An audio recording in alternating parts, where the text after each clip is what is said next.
E aí, seguidores, tudo bem com vocês? Bom, no vídeo de hoje a gente vai falar um pouquinho a respeito sobre a organização do melhor e mais conhecido livro de todos os tempos, a Bíblia. O livro que contém explicações para todas as grandes questões filosóficas que ao longo dos séculos os homens procuram respostas.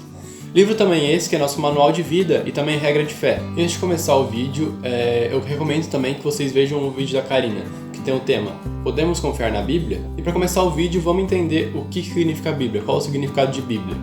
Essa palavra, Bíblia, tem como significado biblioteca ou então um conjunto de livros. E como você já deve saber, a Bíblia possui 66 livros. A Bíblia cristã protestante possui 66 livros, sendo 39 deles no Antigo Testamento e os outros 27 no Novo. Mas não é só isso, a Bíblia não está dividida só nessas duas partes.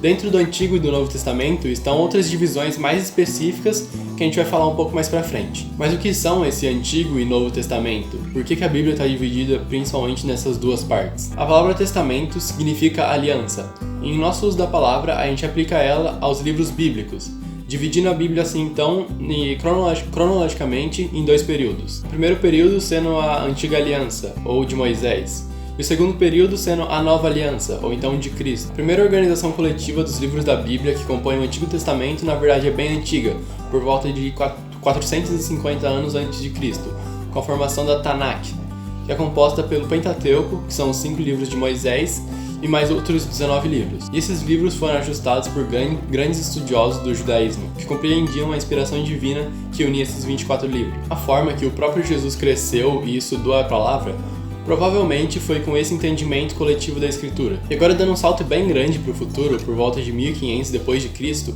os católicos possuíam 46 livros no Antigo Testamento. Mas quando Lutero fez a Reforma Protestante, ele decidiu, inspirado pelo Espírito, reorganizar o Antigo Testamento, voltando para a Tanakh judaica. Alguns livros da Tanakh eram apenas um e foram divididos em vários, como por exemplo 1º e 2º Samuel.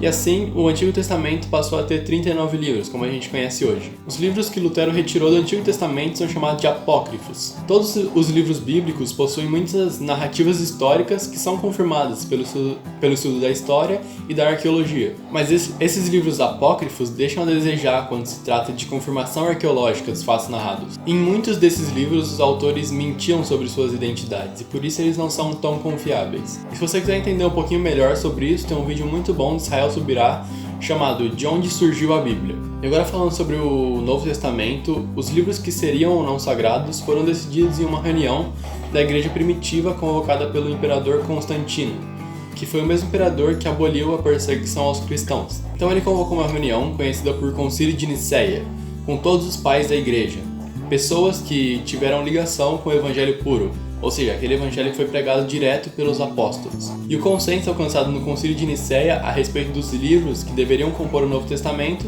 basicamente não sofreu nenhuma alteração significativa ao longo dos anos. E a concordância que existiu no passado entre os judeus que organizaram a Tanakh e o consenso entre os pais da igreja é uma verdadeira prova da ação do Espírito Santo, porque sempre que a gente reúne várias pessoas para decidir sobre alguma coisa, sempre vai acabar causando discussão, em briga, e nunca vai chegar em uma conclusão final.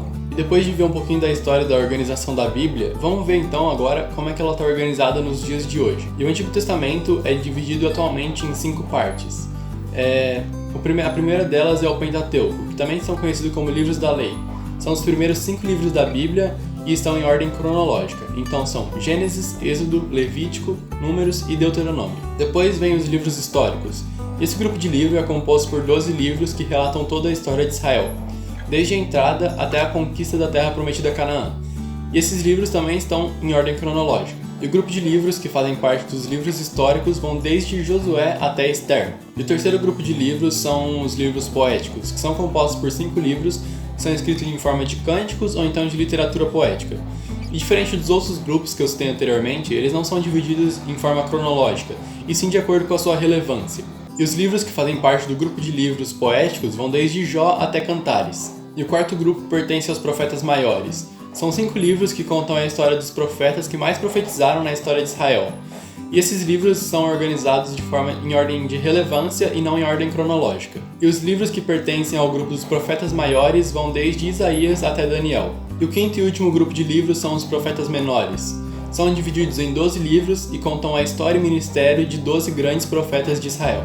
E os livros que fazem parte do grupo dos profetas menores vão desde Oséias até Malaquias. Novo Testamento. Evangelhos.